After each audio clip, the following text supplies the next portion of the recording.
Halo, assalamualaikum warahmatullahi wabarakatuh. Gimana kawan-kawan, kabarnya? Selalu sehat ya. Di tengah keterbatasan ini, kelompok kami akan sedikit menjelaskan atau sedikit menerangkan tentang teori Johari Window. Nah, sebelum ke sana, saya akan mencoba untuk memperkenalkan kelompok kami, yaitu ada Intan Fauzia, Jibraila Prita Maulani, Muhammad Jaki Hamid, Muhammad Taski Putra, dan Muhammad Raka Alrido, yaitu saya sendiri. Nah, semoga apa yang nanti akan kita sampaikan itu bisa bermanfaat bagi kita semua. Amin ya robbal alamin. Oke, sebelumnya saya akan sedikit menerangkan tentang apa itu teori Johari Window. Nah, teori ini merupakan hubungan antara konsep diri atau self-concept dan membuka diri atau self-disclosure. Nah, Johari itu singkatan dari Joseph Luth and Harry Ingham sebagai penemu dari teori ini. Teori ini mengungkapkan tentang tingkat keterbukaan dan tingkat kesadaran diri kita. Ada beberapa proses dari teori ini. Yang pertama itu ada open self, blind self, hidden self, dan unknown self. Nah, itu gambaran umum dari Johari Window. Seterusnya akan dijelaskan oleh rekan saya. Silakan.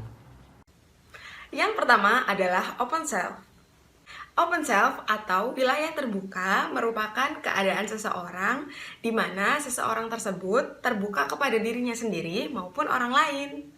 Pada wilayah ini, seseorang akan terbuka mengenai perasaan, perilaku, sifat, maupun motivasi.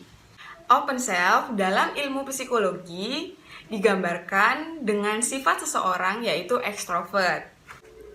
Orang yang berada di dalam wilayah terbuka ini lebih mudah berkomunikasi dengan siapapun. Hal ini berpengaruh terhadap interaksi antar individu maupun kelompok untuk menciptakan komunikasi yang efektif. Contoh seseorang yang berada dalam wilayah terbuka ini yaitu ketika baru mengenal seseorang, ia cenderung melemparkan senyum terlebih dahulu, menyapa lebih awal, berjabat tangan, dan lebih banyak bercerita mengenai dirinya sendiri.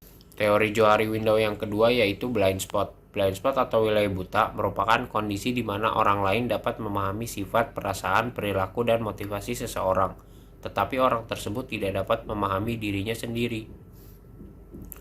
Blind spot atau wilayah buta sering terjadi dalam interaksi manusia yang dapat menimbulkan kesalahpahaman atau permasalahan lainnya.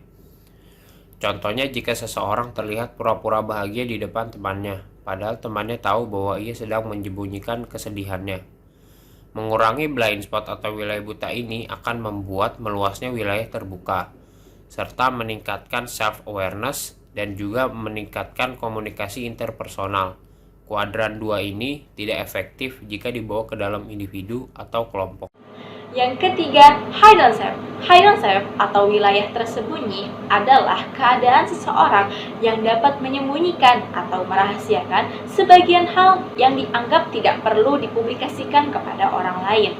Hal itu merupakan sifat, perasaan, pemikiran, dan juga informasi. Contohnya, Rara dan Siska adalah dua orang sahabat. Namun, salah satu di antaranya, yaitu Siska, enggan untuk menceritakan masalah hidupnya kepada Rara, seperti masalah pekerjaan, masalah keluarga, masalah percintaan, dan masalah lainnya. Hal itu disebabkan karena Siska merasa malu, merasa takut membebani, dan juga takut mengecewakan sahabatnya, yang mengakibatkan sahabatnya Rara tidak mengetahui atas apa yang dialami Siska karena Siska tidak pernah menceritakan masalahnya. Hidden self ini dibagi menjadi dua. Yang pertama yaitu adalah over disclose. Over disclose adalah keadaan seseorang di mana ia terlalu banyak bercerita sehingga membuat wilayah hidden self ini menjadi kecil dan membuat seseorang berada di wilayah open. Lalu yang kedua yaitu adalah under disclose. Under disclose adalah keadaan di mana seseorang lebih sedikit bercerita atau menyembunyikan sebagian hal sehingga seorang ini berada di wilayah hidden self atau tersembunyi. Baik, nama saya Jaki. Saya di sini akan menjelaskan tentang unknown self atau wilayah tak dikenal. Unknown self atau yang lebih sering dikenal sebagai wilayah tak dikenal merupakan kondisi seseorang yang tidak dapat memahami dirinya sendiri, bahkan orang lain pun tidak dapat mengenalinya. Wilayah ini merupakan wilayah yang tidak dapat menciptakan interaksi dan komunikasi yang efektif karena keduanya sama-sama merasa tidak ada pemahaman. Unknown self disebut juga sebagai konsep diri tertutup atau introvert, di mana seseorang tidak mau menerima masukan atau feedback dari orang lain. Layaknya contoh adalah seseorang yang bersikap so asik ketika bertemu dengan orang lain atau orang baru, padahal dirinya tersebut merupakan seseorang yang pendiam. Seperti itu.